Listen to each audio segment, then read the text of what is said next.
34번 190페이지 34번 문제입니다. 그래서 핵심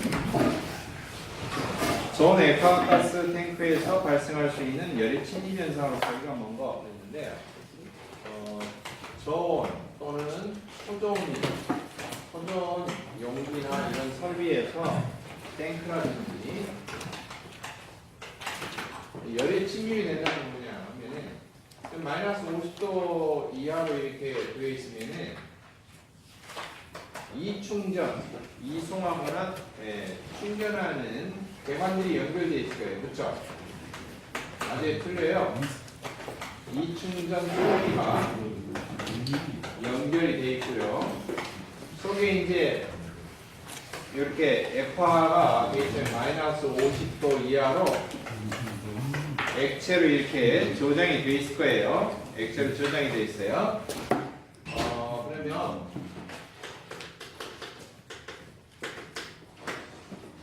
이게 초저온 상태로 되어 있으면 바깥에서 열이 안쪽으로 침입하겠죠. 그렇죠? 외부에서 어디로? 내부로 이렇게 열이 침입하는 거고요. 침입할 때도 여기가 구조가 이중 구조나 단열재가 이렇게 잘 들어 있으면은 침입을 않겠죠. 그러겠죠? 네. 그래서 열이 침입하는 현상을 가장 거리가 한번 보겠습니다. 연결된 배관을 통해서 열전달이 된다. 그렇죠? 여기 배관이 연결되어 있으니까 배관을 통해서도 어때요? 바깥에서 열이 어때요? 스며들겠죠? 2번 단열재를 충전한 공간에 남은 가스 분자의 열전도 이게 이제 속에 이중으로 되어 있으면 속에 단열재 분말 같은 거에 채워져 있겠죠? 네. 속에서 이제 그런 사이사이 공간에 남아있는 아직 진공이 덜 된 상태에 가스 분자가 남아있다 이러면은 열전도가 되겠죠? 외면에서부터 열이 복사, 외면에서부터 뜨거운 물체가 있다 그러면은 열이 쏟아져 들어오죠. 안에서 바깥으로 열이 흐르는 것은 없죠. 왜 열이라고 하는 것은 어디로 흘러요? 열이 흐른다. 열을 흐르면 반드시 원칙이 있죠. 고온에서 어디로? 저온 쪽으로 흐르는 거죠. 지금 초저온 탱크이기 때문에 속의 내부가 마이너스 50도 이하라고요. 그러니까 바깥쪽이 어때요? 뜨. 안쪽이 어때요? 차. 그러니까 바깥쪽에서 안쪽으로 들어가는 것이지 안쪽에서 내부 열전도가 아니죠. 네. 그러니까 3번이 틀렸죠. 내면으로부터 열전도가 된다. 외부로부터 안으로 쏟아져 들어오는 것은 맞는 말인데 거꾸로 설명된 거죠. 35번. 수소치성 나왔어요. 수소치성. 정리하는 거죠. 수소치성. 고온 고압에서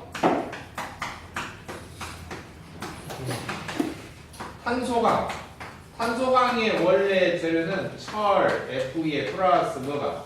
C, 탄소가 섞여져 있는 거예요. 그냥 혼합되어 있는 거죠. 강도를 단단하게 하기 위해서 철에다 탄소를 섞은 건 탄소강이라고 하죠. 일반적인 용기 재질로 사용돼요. 탱크 재질로 사용되고요. 탄소강의 뭔 성분을? C, 탄소를 어때요? 석출, 뽑아내는 거예요.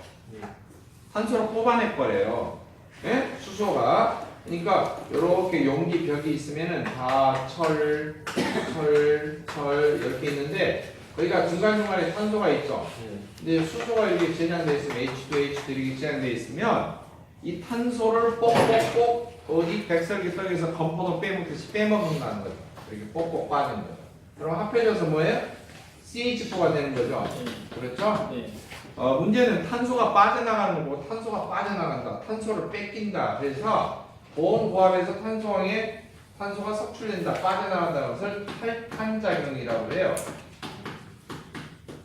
뺏을 탈자예요. 뺏을 탈자. 탈탄작용이라고 하는데 이렇게 되면 어떤 효과가 나와요? 탄소강의 강도가 그냥 없어지는 거죠. 왜? 탄소가 들어있어야지 단단해져요. 맨 철은 그다지 단단하지 않아요. 탄소를 섞는 이유는 철을 단단하게 강하게 하기 위해서 섞는 거예요. 탄소강. 인류가 최초로 개발한 강철, 합금강의 일종이죠. 우연히 실수로 개발했는지 어쩐지 모르겠지만 철을 재련할 때 그러니까 이제 청동기 문화 지나고 철기 문화일 때 그냥 맨 처음에 초기 철은 어때요? 약했단 말이죠. 근데 가면 갈수록 철을 재련하는 순도를 높이고 다시 거기다 뭐죠? 탄소를 첨가하는 것을 알아서 탄소강이 나온 거죠. 여기에 대한 이야기는 자세한 이야기는 고주몽이를 섬겼던 대장쟁이 목팔모 대장쟁이 이야기 주몽 드라마 보면 나옵니다. 탄소가 강도가 어쩐다? 떨어지는 거죠. 탄소강의 강도가 떨어지는 거죠. 탄소 강도가 아니고 탄소강 강도가 떨어지는 거죠. 탄소강의 강도가 띄어쓰기 합시다. 탄소강의 강도가 저하예요. 강도가 저하한다, 물러진다는 소리예요. 그럼 터진다는 거죠. 압력을 못 견디고. 그래서 이러한 수소는 반드시 탄소강을 사용하지 못하도록 되어 있다. 수소 연기는 탄소강 사용 못해요. 수소 취성 방지하는 거 있어요. 방지가 뭐냐? 탱크티 몰래반이 탱크티 몰래반이 있었죠? 탱크티 몰래반이 뭐예요? 텐스텐 텅스텐이죠. 텅스텐 크롬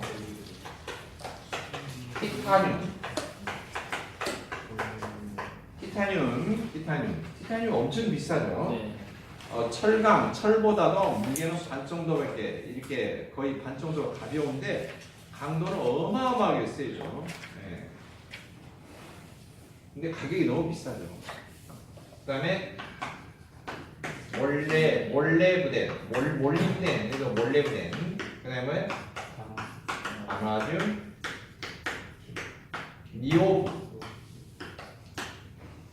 니오브, 많이, 그래서 니오브, MD로 씁니다. MB가 아니고요. 그분은 이제 거기 편한 데 계시고, 니오브. 자, 그래서 이 중에서 좀 가격이나 이런 거 구하기 쉬운 거 뭐냐? 크롬이에요, 크롬. 크롬. 그래서 수소 용기는 크롬광 쓰도록 돼 있어요. 알겠죠? 따라서 수소 저장 용기는 여기에 보면 단순하게 밥 찾는 거 이야기하는 게 아니에요. 수소 취성 이야기하는 게 아니고요. 여기에다 이제 안전관리하고 어때요? 연결을 시켜야 돼요.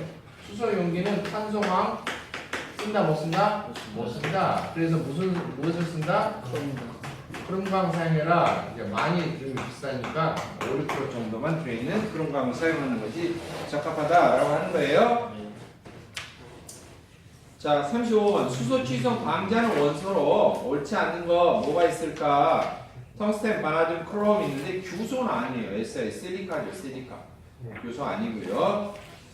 자, 탱크티 몰래반이 종류 나왔습니다. 36번 질소를 취급하는 금속에서 내질화성을 증대시키는 원소는 그랬어요. 내질화성. 자, 질소 36번 금속과 질소가 반응해서 부식이 일어나니까 이걸 질화 반응이라고 해요. 질화 반응. 알겠죠? 질화 반응이라고 하는데 한마디로 질소를 저장하는 용기를 참고할 만하죠. 자, 질화 반응이 심하게 일어나는 금속이 있어요. 질화 반응이 심한 거. 질화 반응이 잘 일어나는 거. 이게 뭐죠? 카알모티가 있다. 카알모티니까 뭐야? 그 다음에 뭐? 에? 몰라요? 헐모 MO 몰리브덴 어디 몰리브덴 여기는 몰레라고 해놓고 여기는 뭐라고 했냐? 우리 영어로 원소교가 MO예요. 알겠죠? 예?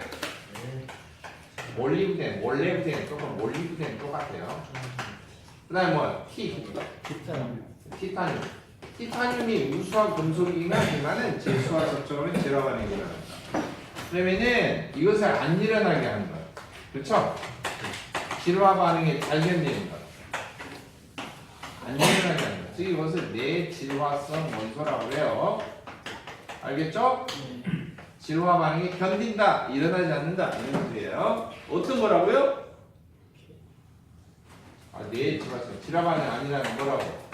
NI 니켈. 자, 그러면 유출을 해봅시다. 질소를 저장하는 용기는 되도록이면 어떤 강이 좋아요?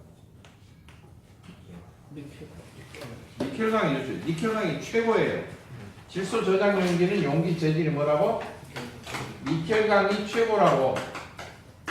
근데 니켈강이 비싸면은 어떻게 니켈이 비싸요? 크롬 니켈이 비싸요. 물론 티타늄보다는 싸지만 크롬 니켈이 비싸. 그러면은 좀 흔한 거 써야 돼. 질소를 압축가스라고 한다면 압축가스 기체로 저장하면 압축가스죠. 액화질소는 스테인리스 라인에서 저장하겠죠. 초저온이니까 마이너스 50도 이하니까 이중용기로서 진공으로 해가지고. 근데 일반 기체로 저장하는 질소가스는 이음매 없는 용기죠. 그래 안 그래요? 근데 이음매 없는 용기는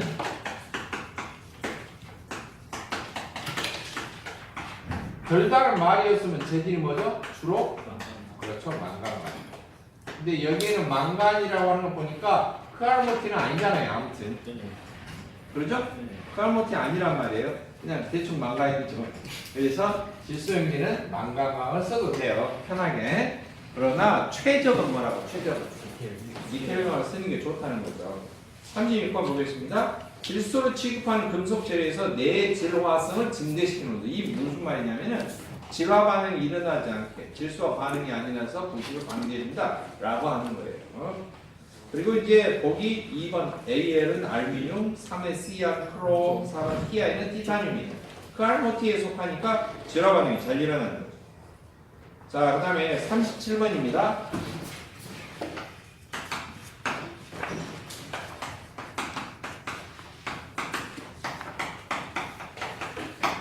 37번은 어떤 특정한 재료에 반복 하중이 가해져요. 반복 하중. 반복적으로 중량이 계속 실리는 거예요. 알겠죠? 자, 어깨에다 반복적으로 계속 짐을 지어. 어깨가 어때요? 1번 막 힘이 난다. 2번 피로하다. 어쩐다고요? 피로하죠.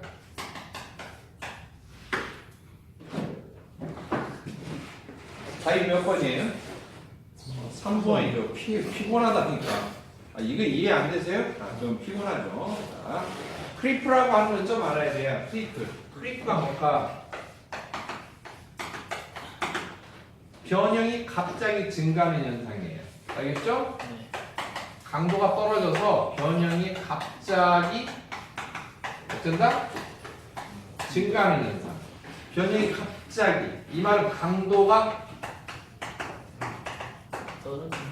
갑자기 일어나는 거예요.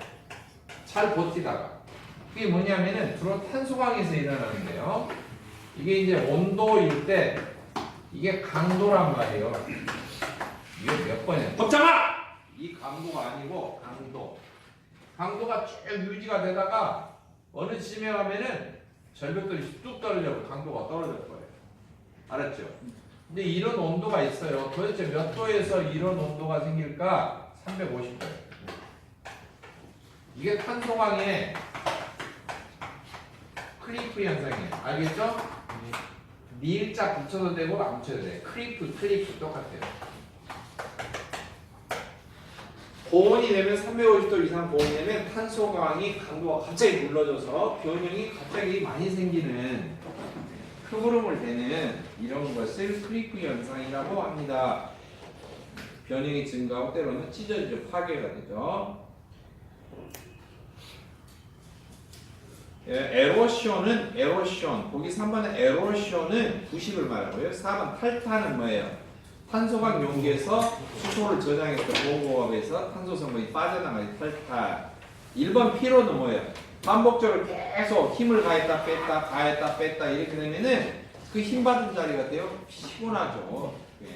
그 자리가 변형이 되는 거죠. 그것이 이제 피로라고 합니다. 39번 회전 펌프 특징에 대한 설명으로 틀린 거 있는데요.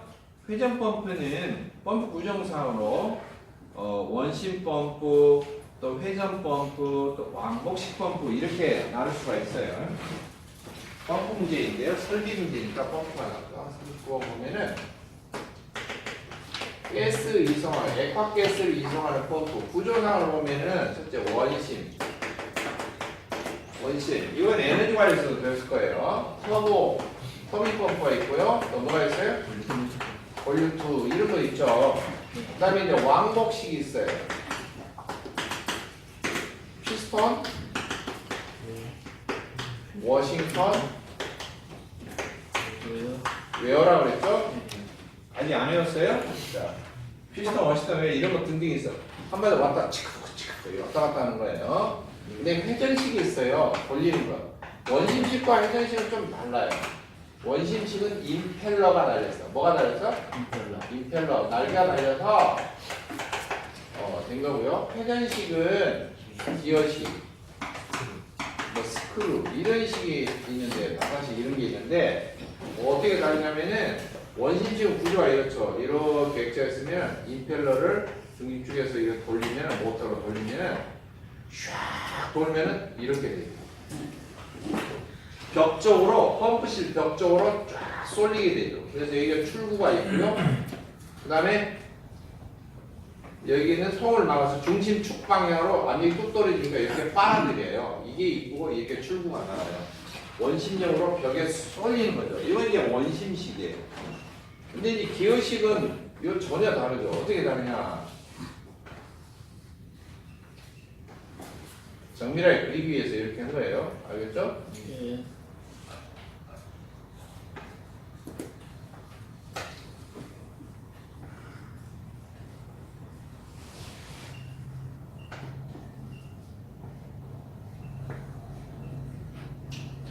자, 이렇게 돼 있는데 이걸 돌린단 말이에요.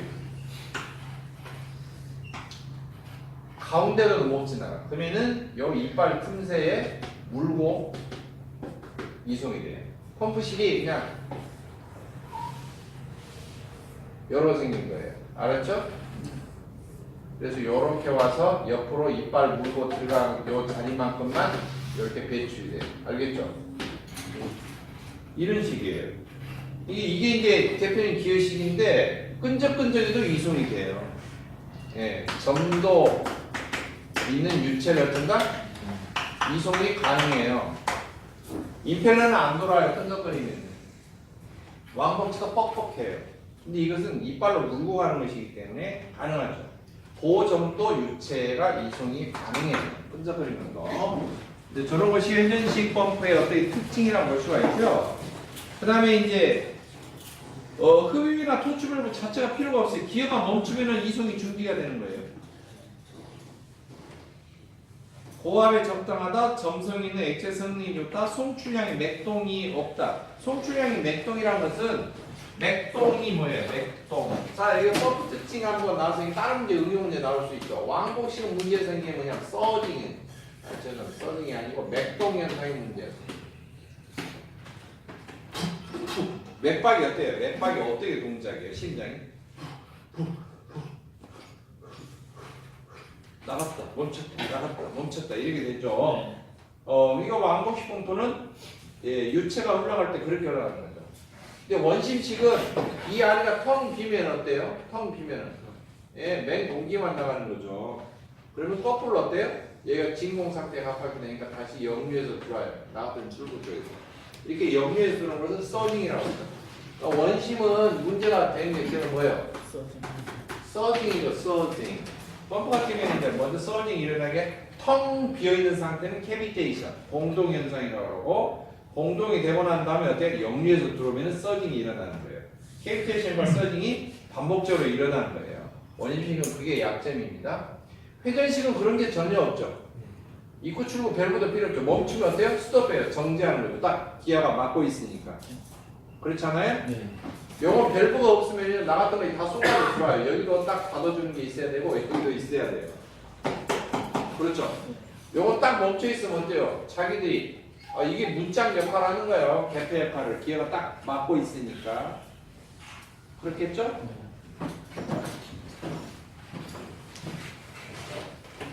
자, 4번 왕복 펌프와 같은 흡입 토출 밸브가 돼. 이거 틀린 말이고요. 흡입 토출 밸브가 없다는 거예요. 없다.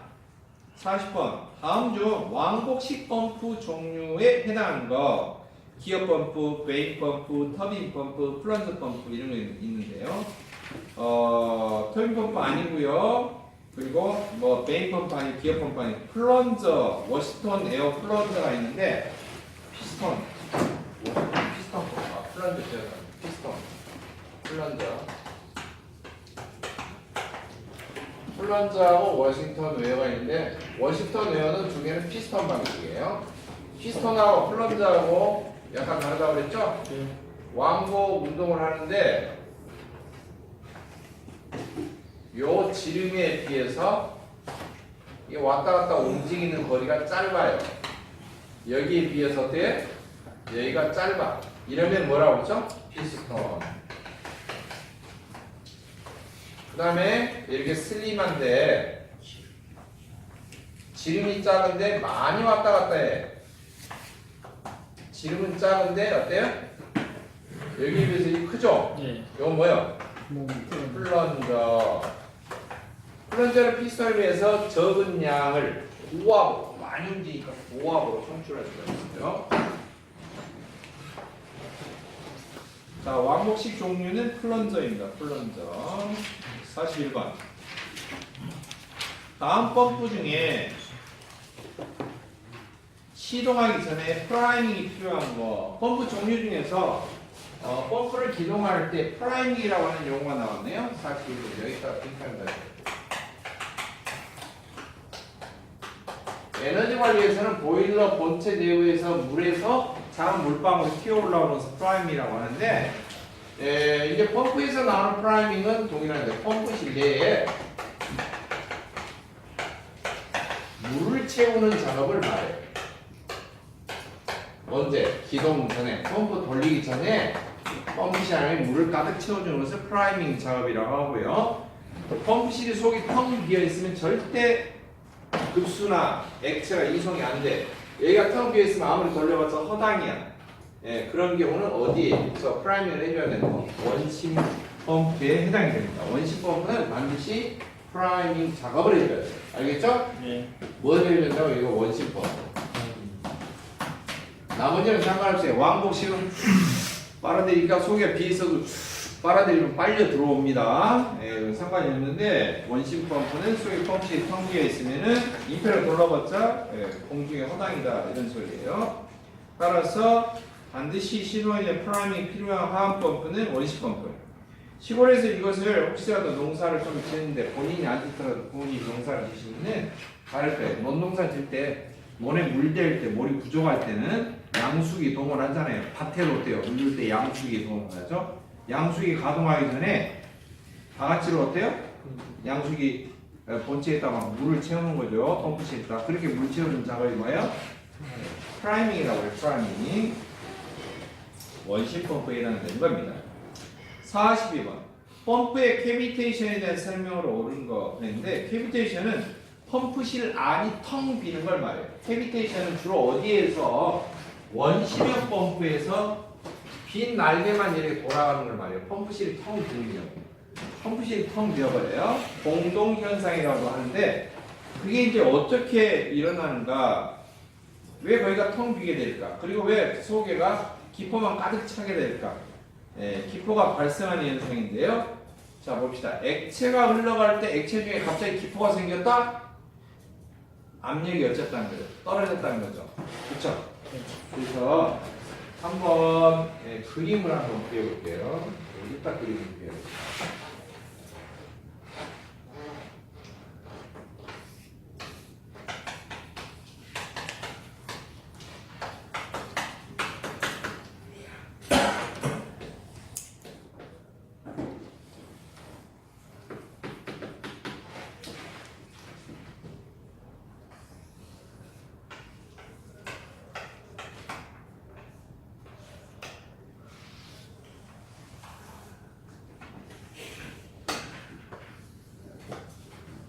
자, 첫째 이런 경우입니다.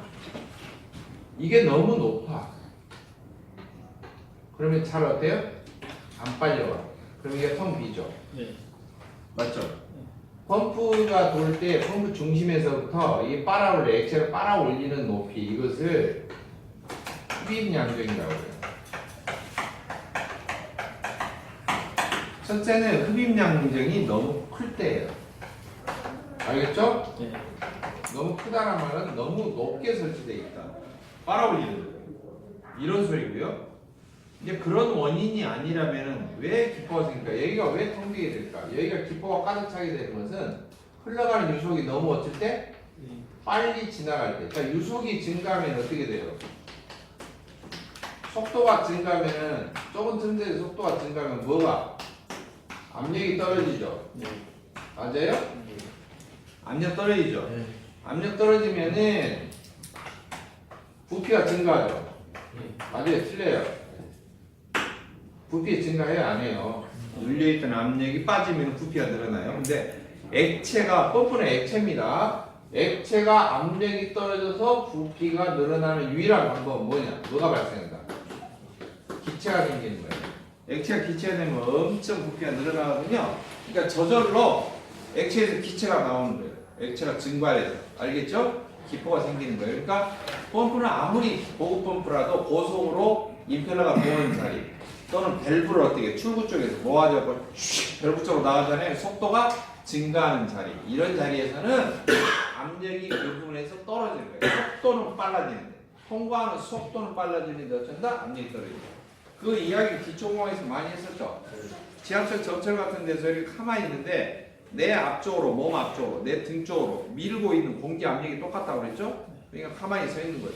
근데 앞에는 하나도 압력이 없는데 등 뒤에 누가 세게 압력을 밀면 어때요? 앞으로 넘어지겠죠. 그런데 내 앞에 있는 몸 앞에 있는 압력이 어쩔 때 없어지느냐? 전철이 샥 빨리 지나가면 어때요? 내 앞에 있는 멈춰있는 공기가 샥 빨리 속도가 빠르게 움직이잖아요. 그럼 어때요? 압력이 떨어지기 때문에 등 뒤에서 미는 압력만 있으니까 기차에서 튕겨 나오는 게 아니고 기차가 어쩐다? 빨려 들어간다. 그랬잖아요. 그러니까 전체에 들어오면 뒤로 물러서 가는 이유가 어때요? 사람이 빨려 들어간다. 빨려 들어간다. 많은 사람은 튕겨 나오는 거로 생각하는데 어쩐다고? 빨려 들어간다. 알았죠? 그래서 뭔가 유속이 빨라지는 것, 속도가 빨라지는 것은 압력이 떨어지게 돼 있고, 자, 액체 같은 경우는 압력이 떨어지면 어떻게 되냐? 누르고 있는 압력이 빠지면은 부피가 팽창하려고 그래요. 뭐이든지 기차도 그렇죠. 압력이 빠지면 어떻게 부피가 늘어나죠. 피박처럼. 그래서 기포가 생기는 거예요. 자, 보겠습니다. 옳은 것은 1번. 캐비테이션은 펌프 임펠러 출구 부분에서 더 일어나기 쉽다. 2번. 유체 중에 그 액체 온도의 증기압보다도 압력이 낮은 부분이 생기면 캐비테이션이 발생한다. 제가 방금 전에 어쩔 때 압력이 떨어져서 부피가 증가하기 때문에 기포가 발생한다고 했죠. 그랬죠? 그래요, 안 그래요? 그러니까 어떤 것이 가장 옳은 표현이라고 볼 수가 있어요? 증기압보다도 압력이 낮은 부분, 압력이 떨어지는 부분이 생기면은 캐비테이션, 기포가 발생해서 텅 비게 되는 현상이 생길 수가 있다 라고 하는 거예요. 자, 그 다음에 43번. 펌프가 운전하는 중에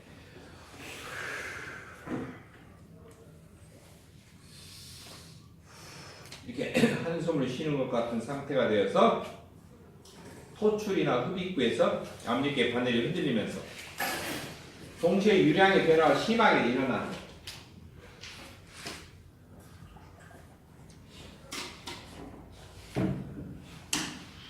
이런 걸 뭐라고 하냐면 텅 비었다가 역류했다, 텅 비었다가 역류했다 하는데 여기가 텅 비면 어떻게 되느냐? 텅 비는 공동화가 되는 거예요.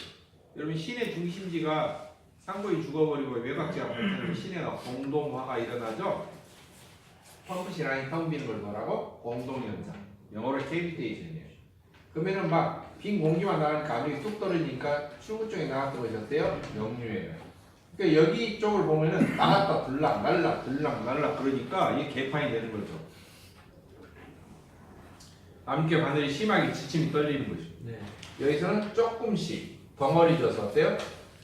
뒷모에 가까워지니까 들어갔다 멈췄다 들어갔다 멈췄다. 그러니까 입구 쪽에서도 흔들리고 이처럼 캐비테이션이 진행이 되면은 펌프실 안이 압력을 되찾으려고 다시 원상복귀 됐다가 다시 비었다가 역류했다 들어왔다가 비었다가 역류했다 막 이런 식으로 반복이 되는데 그게 뭐냐? 서징이라고 하는 거예요.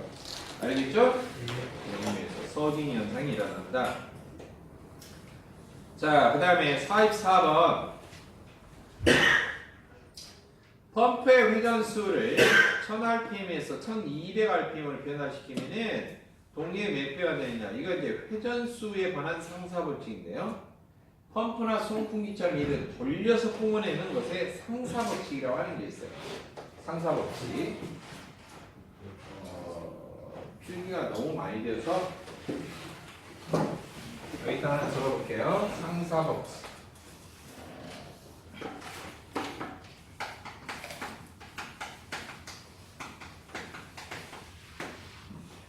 상사법칙은 중사보다 조금 높죠.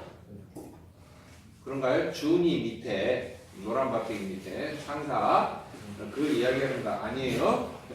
그게 아니고 한자로 보시면은 연세 주신 분들 되게 편할 거예요. 서로 상자예요. 서로. 그리고 우리가 비슷하다라고 하는 것을 뭐냐면 유사하다 그렇게 얘기를 하잖아요. 비슷할 사자예요. 비슷하다. 그러니까 서로 비슷하다라고 하는 거예요.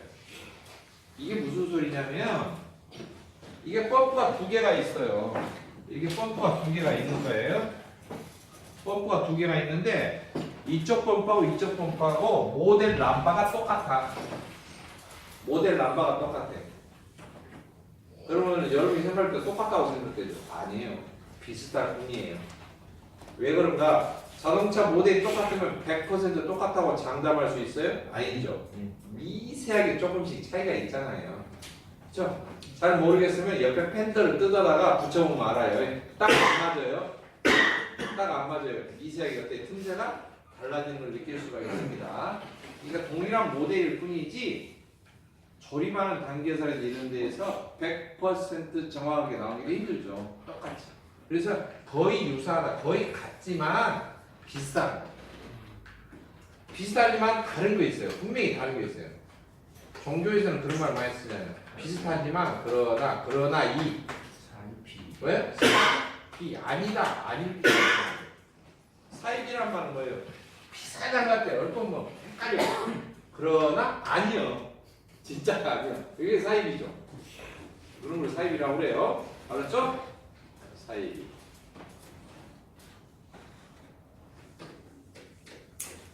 이단과 사입은 좀 다른 말이에요. 이단과 이단이란 말은 달을 이 끝단자 뿌리는 같이 출발했는데 전혀 이상 가령 배나무를 심었는데 줄기는 그대로 배나무인 것 같은데 나중에 열매를 맺는 거 보니까 이상 똘감이 맺었어. 배가 안 열렸어. 끝이 달라. 뭔가 끄트머리가 달라. 뭔가 좀 이상해. 그런 것은 이단. 자, 상사법칙은 이처럼 모델 넘버가 똑같아. 펌프나 송풍 이렇게 돌려주는 걸 말해요. 뿜어주는 걸 말해요. 그럴 때 유량은 무엇을 비례하냐? 회전수에 비례. 알겠죠? 이게 뭐냐면 뿜어지는 양의 회전수가 RPM이 2배로 빨라지면은 뿜어지는 양도 어때요? 2배로 했습니다. 2배. 그 다음에 양정이 있어요. 양정. 송풍기 같으면 송풍 압이에요. 뿜어지는 압력. 요것은 회전수 제곱의 제곱. 2배다 그러면 4배로 증가하는 거예요. 알겠죠? 회전수 RPM 2배를 들었습니다. 그 다음에 동력. 전기세에 달아지는 걸 말해요. 동력은 회전수의 세제곱에 비례해요. 그러니까 RPM이 2배가 빨라지면요, 전기 잡아먹는 것은 2의 세제곱, 2 곱하기 2 곱하기 2 그러면은 8배가 전기세가 많이 나오는 거예요. 네? 그러니까 여기 나온 문제가 1000rpm에서 1200rpm을 해줬다. 동력이 몇 배가 되느냐? 계산을 해봐야죠. 그렇죠? 어떻게? 세제곱이니까 회전수가 1000에서 1200이면 늘은 거잖아요. 몇 배 늘었어요? 나눠봐야죠.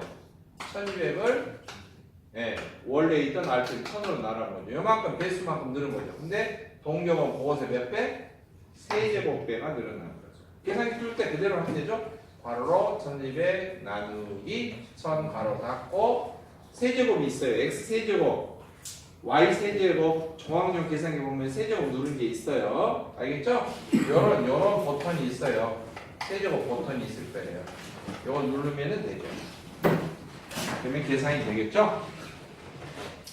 계산기를 눌러보면 1.728배가 동력이 소모가 된다. 이런 소리입니다. 45번. 다음 중 왕복식 압축기 특징이 아니고 이렇게 왕복식 압축기는 이제 펌프하고 구조가 비슷한데 펌프하고 압축기하고 다른 점이 뭘까? 송풍기 펌프 압축기 차이점, 유체가 차이점이 있어요. 뿜어내는 거 똑같아. 이송하는 거 똑같아. 그리고 압력에 조금 차이가 있죠. 압력이. 송풍기는 기체를 이송하죠. 송풍기 그러면 기체를 이송하는데 압력의 크기가 많이 증가를 안 해요. 1기압 이상 증가를 안 해. 근데 출구 쪽에 압력이 많이 세져갖고 나가 기체를 뿜었는데 그러면 압축기라고 그래요. 컴프레션. 알았죠? 그 다음 액체 종류를 이송하고 있어. 액체를 빨아들여 뿜어내고 있어. 그러면은 뭐예요? 송풍기나 압축기를 안 부르고 펌프라고 불러요. 자고로 뭔가 기체든 액체든 흐를 수 있는 유체를 이송한다 라고 하는 것은 공통된 특징이에요. 그래서 원리상으로 원심력을 이용한다. 왕복, 피스톤식으로 왔다 갔다 하느냐 이런 것 등이 있고 회전 똑같아요. 알겠죠? 압축기도 회전식 압축기, 왕복식 압축기, 원심식 압축기 똑같이 있단 말이에요. 이해하셨는가요? 그러면은 왕복식 압축기 특징이 아닌 거 1번 압축하면 맥동이 생기기 쉽다. 왜? 이렇게 된다고 그랬잖아요. 뿜어낼 때. 2번 기체 균형 감각시 고압 외도입니다. 피스톤으로 누르는 방식이니까요.